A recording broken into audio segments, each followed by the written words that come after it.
नमस्कार, आप देख रहे हैं सी न्यूज़ भारत और मैं हूं आपके साथ सृष्टि जायसवाल। वक्त तो चुका है न्यूज़ बुलेटिन का, तो चलिए रुक करते हैं खबरों की ओर।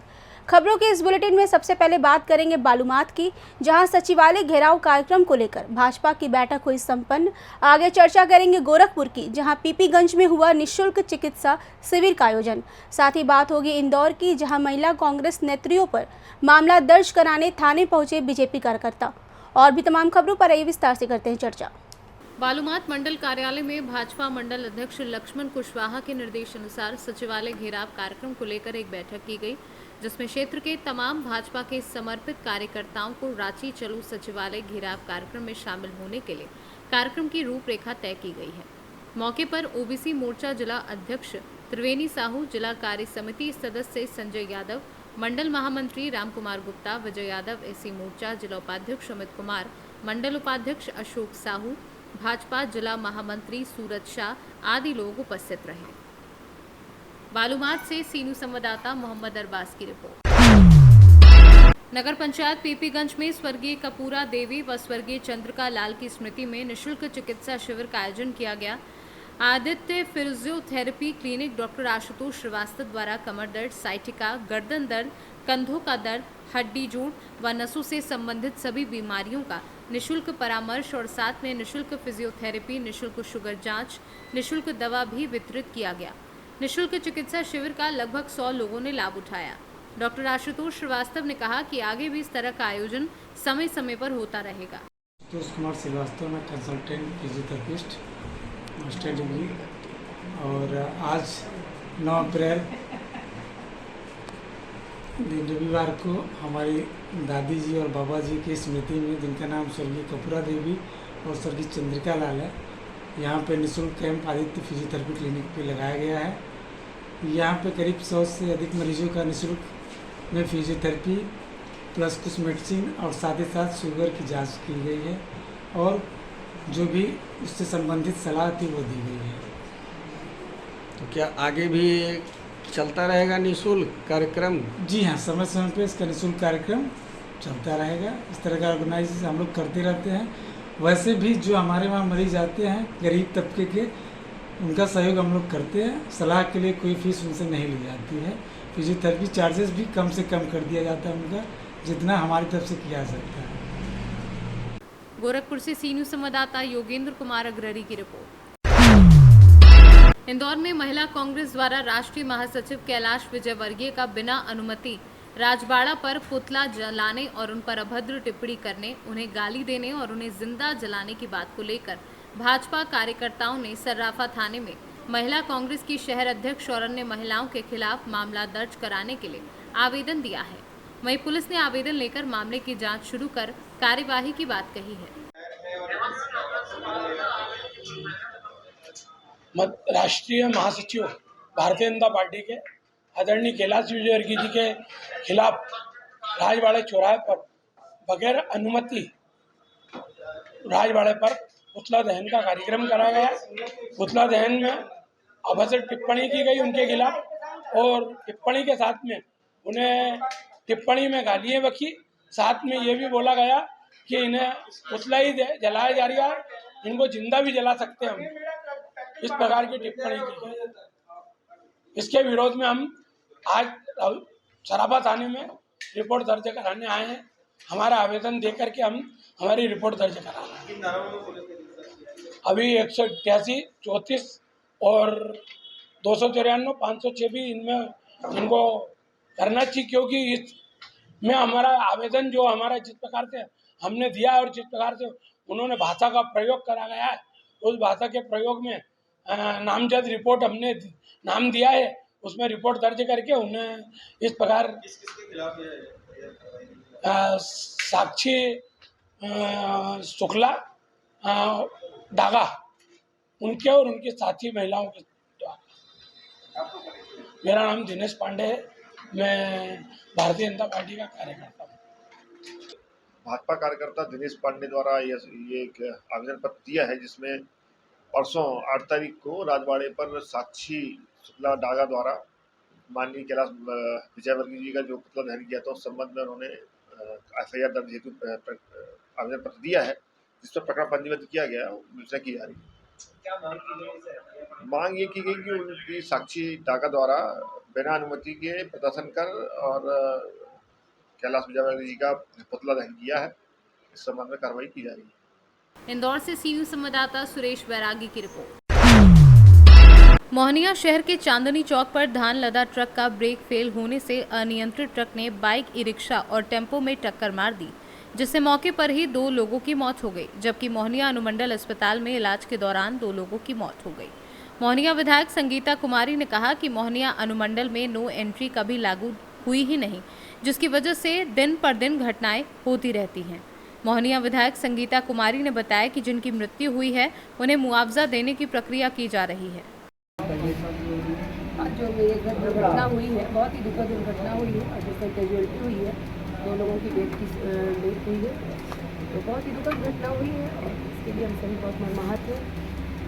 क्या कुछ मुआवजा का भी प्रक्रिया है क्या? हाँ, मुआवजा का सरकारी जो प्रावधान है वो तो मिलेगा ही, और चूँकि जैसा कि पता चला कि गाड़ी का ट्यूबलिस्ट है ये ब्रेक फेल हो गया था, इसलिए अनकंट्रोल गाड़ी हुई थी, इसलिए दुखद घटना हुई है।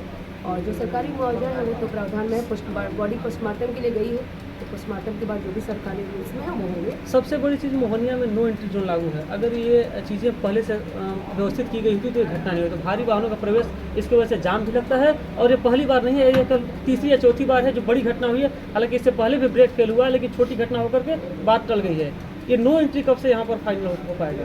जैसे कि सूचना मुझे मिली कि 10 मिनट पहले प्रशासन ने वहाँ खाली करा के गई थी प्रशासन, तो कहीं ना कहीं ये वहाँ तो नो एंट्री का साइन बोर्ड है ही, और कहीं ना कहीं प्रशासन के आँख में धूल झोंकने का भी लोगों ने काम किया और सरकार के काम में व्यवधान डालने का, और सरकारी कहीं नियमों को अनदेखा कर ये गाड़ियाँ आई हैं। तो जांच का विषय है, जांच करेगी प्रशासन भी इस पर काफ़ी हम लोग कड़ाई से इसको देखेंगे, और अगर जांच में अगर किसी तरह की त्रुटि पाई जाती है और किसी पर अगर लगता है कि कमियां पाई जाती है, उस पर सख्त से सख्त कार्रवाई होगी।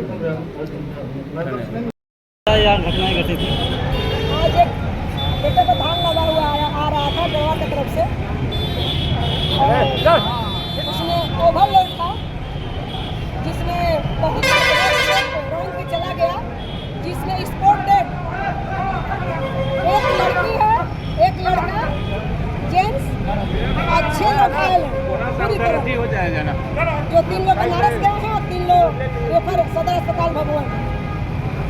हम लोग नो एंट्री का मांग कर रहे हैं।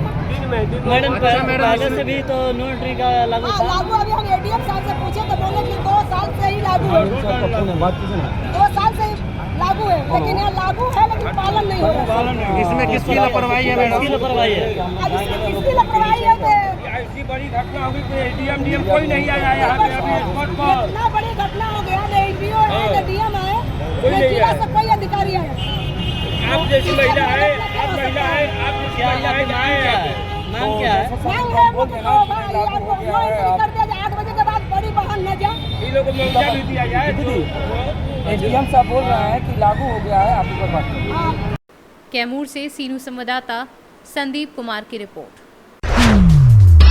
उत्तर प्रदेश में नगर निकाय चुनाव की घोषणा के बाद एक बार फिर पक्ष विपक्ष दल बदल एवं प्रत्यारोप का दौर प्रारंभ हो चुका है।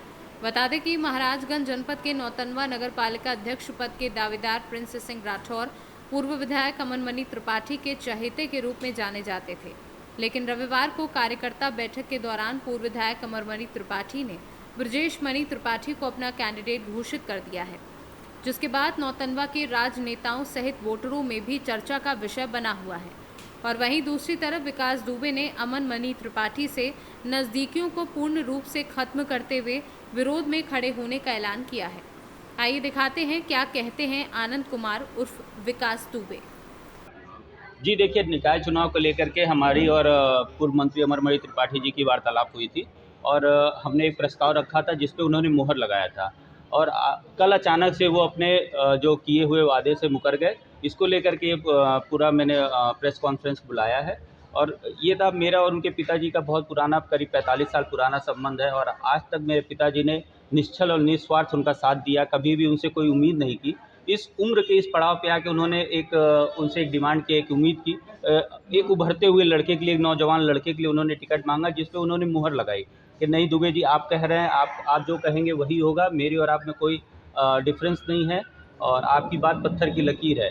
तो आज वो अचानक से ये सारी बातें कहाँ चली गई, अचानक से ऐसा क्या हो गया कि आप सारे सब कुछ अपने वादों को आप भूल गए, अपनी बातों को आप भूल गए और आपने एक नया बिना किसी से बात किए, बिना पूछे, बिना कुछ चर्चा की आपने एक तुगलकी फरमान जारी कर दिया कि नहीं अब आप इनका प्रचार करिए। तो कोई हम मुगलिया शासन में या पहले ज़माने के राजाओं के शासन में नहीं रह रहे, डेमोक्रेसी है।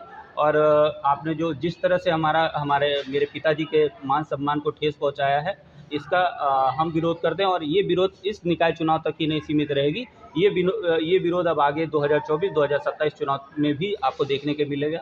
अब दुबे परिवार हमेशा मड़ी खेमे के विरोध में रहेगा। क्या लगता है कि निकाय चुनाव जो होने वाला है उसको जो क्या अमनमणि और अमनमणि के कैंडिडेट हैं उनका भी आप विरोध करेंगे या उनको भी नुकसान पहुंचाएंगे? देखिए, अब मेरा पूरा विरोध अमरमणि और अमनमणि से हो गया है और मैं हमेशा उनका विरोध करूंगा। मेरे लिए कभी भी पार्टी मायने नहीं रखती थी, हमेशा अमरमणि और अमनमणि मायने रखते थे। लेकिन ये जो मेरे दिल को जो उन्होंने ठेस पहुँचाया है, जो चोट पहुँचाया है, जो आघात पहुँचाया है, इसको अब मैं कभी भूल नहीं सकता। इन्होंने ये सारा जो भी संबंध था सब कुछ खत्म कर दिया, सब कुछ तार-तार कर दिया है। अब ये हमेशा विरोध होगा। महाराजगंज से सीनू संवाददाता श्रवण यादव की रिपोर्ट। बरेली के बहेड़ी में पुलिस को बड़ी सफलता हाथ लगी है। दरअसल बहेड़ी कोतवाली के inspector crime Guddu Singh SI Nahar Singh ने पुलिस टीम के साथ मुखबिर की सूचना पर नगर के मोहल्ला इस्लाम नगर स्थित एक मकान में छापेमार कार्यवाही कर अवैध शस्त्र फैक्ट्री का भांडाफोड़ किया है। पुलिस ने मौके से कई बने और अधबने अवैध हथियार और हथियार बनाने के उपकरण बरामद किए हैं। साथ ही पुलिस ने इस्लाम नगर निवासी एक आरोपी निसार जाफरी पुत्र सत्तार जाफरी को गिरफ्तार किया है। वहीं एक आरोपी ओम प्रकाश पुत्र मिड़ई लाल निवासी बांसबूझ मौके से फरार बताया जा रहा है। पुलिस ने इस पूरे मामले में मुकदमा दर्ज कर गिरफ्तार आरोपी निसार जाफरी को जेल भेज दिया है और फरार आरोपी की तलाश शुरू कर दी है।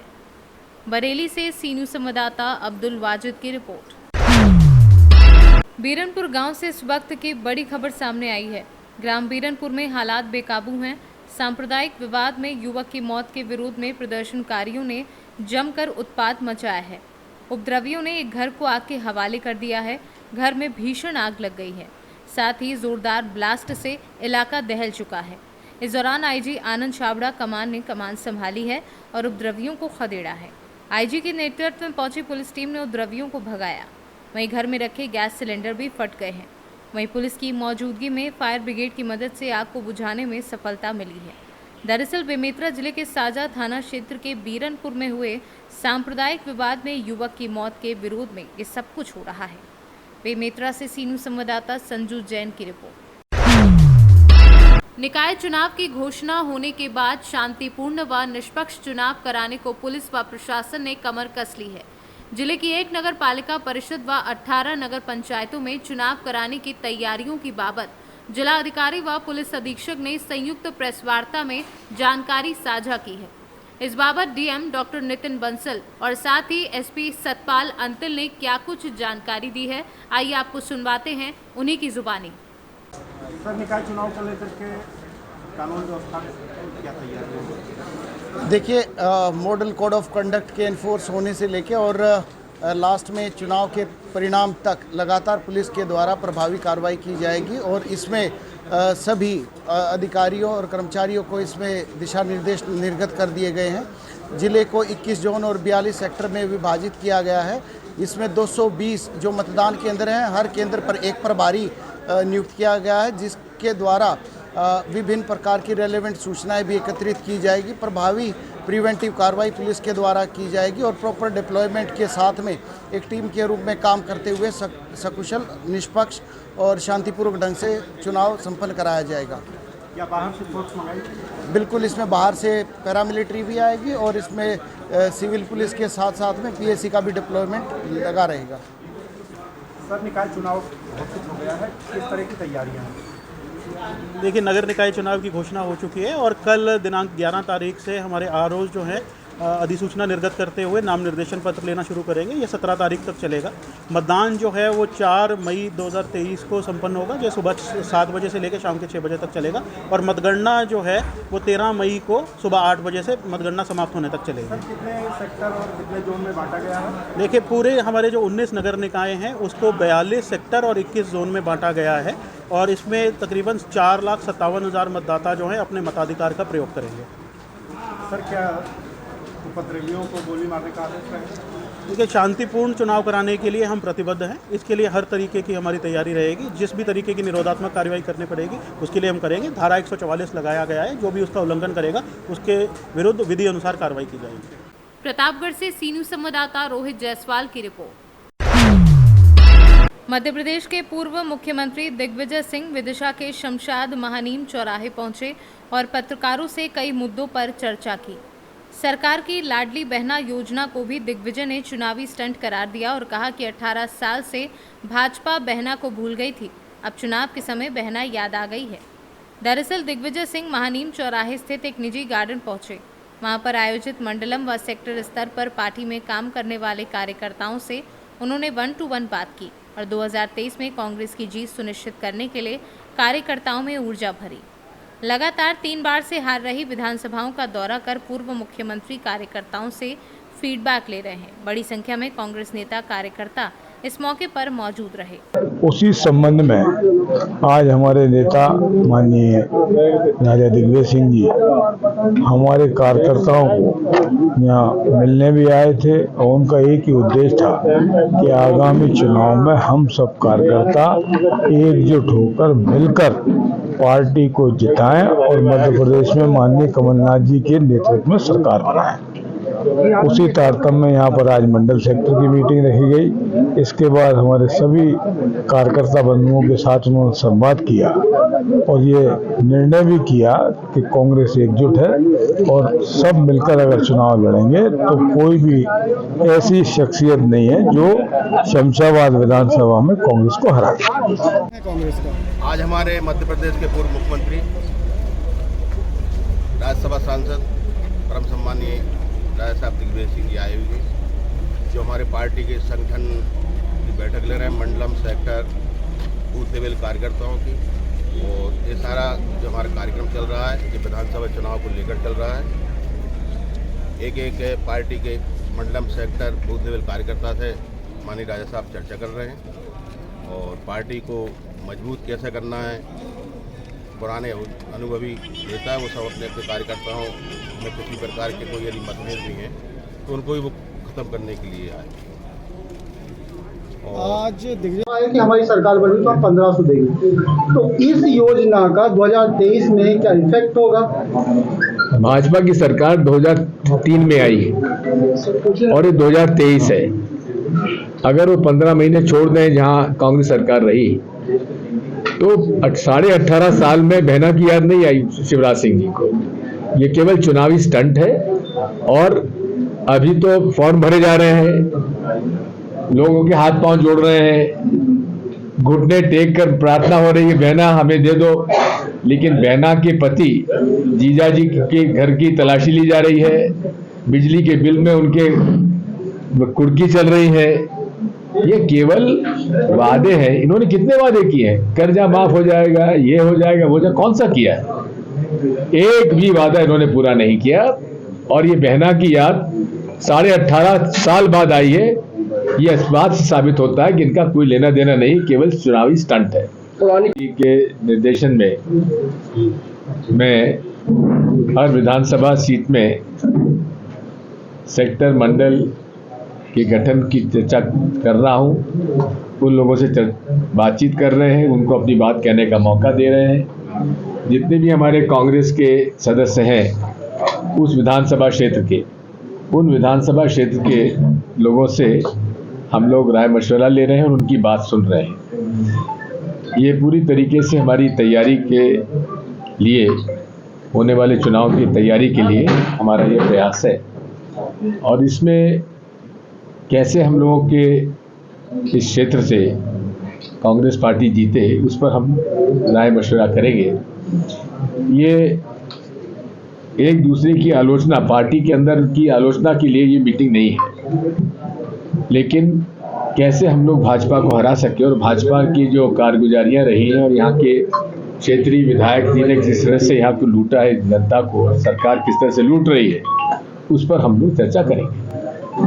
विदिशा से सी न्यूज़ संवाददाता पार्थ की रिपोर्ट। फिलहाल के लिए इस न्यूज़ बुलेटिन में बस इतना ही। देश दुनिया की तमाम खबरों को जानने के लिए देखते रहें सी न्यूज़ भारत। हर खबर आपके साथ, आपके हाथ।